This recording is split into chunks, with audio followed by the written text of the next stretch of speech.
भारत में स्वशासन के मुद्दे पर अंग्रेजी सरकार ने साइमन कमीशन का गठन किया, लेकिन हद तब हो गई जब भारतीयों के भाग्य विधाता बनने का दावा करने वाले इस कमीशन में एक भी भारतीय नहीं था।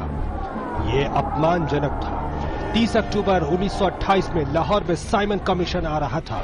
लाला जी को यह अपमान बर्दाश्त नहीं था। भारी विरोध प्रदर्शन हुआ, लेकिन पुलिस ने भी ताबड़तोड़ लाठियां चलाई। लाला जी को लाठियों ने बुरी तरह घायल कर दिया।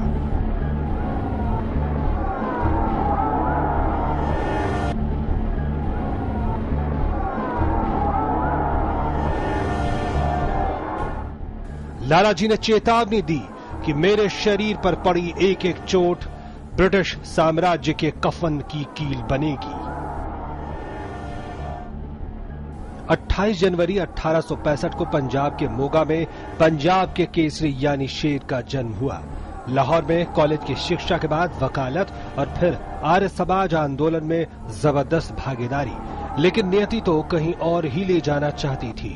20वीं सदी की शुरुआत में ही ये संकेत मिलने शुरू हो गए कि अब सिर्फ स्वशासन से काम नहीं चलेगा, अब तो चाहिए पूर्ण स्वतंत्रता यानी स्वराज।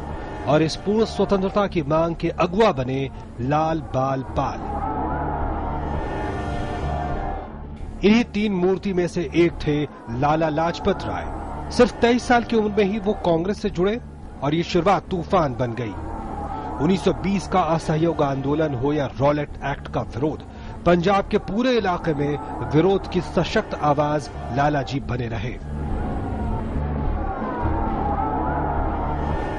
बात चाहे अछूतों की हो या श्रमिकों की, लाला जी सबसे आगे खड़े रहे। यहां तक कि देश से निर्वासन के दौरान भी, चाहे अमेरिका हो या यूरोप, वो लगातार कई संस्थाओं और पत्रों के जरिए जन जागरण की अलख जगाते रहे। 17 नवंबर 1928 को साइमन कमीशन के विरोध में लगी लाठियों की चोटों ने उनकी जान ले ली। और जैसा कि उन्होंने कहा था कि मेरे शरीर पर पड़ी एक एक चोट ब्रिटिश साम्राज्य के कफन की कील साबित होगी, और हुआ भी वही।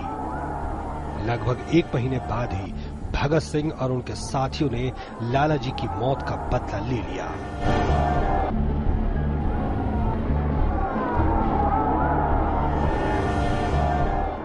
ओम प्रकाश दास, डीडी न्यूज।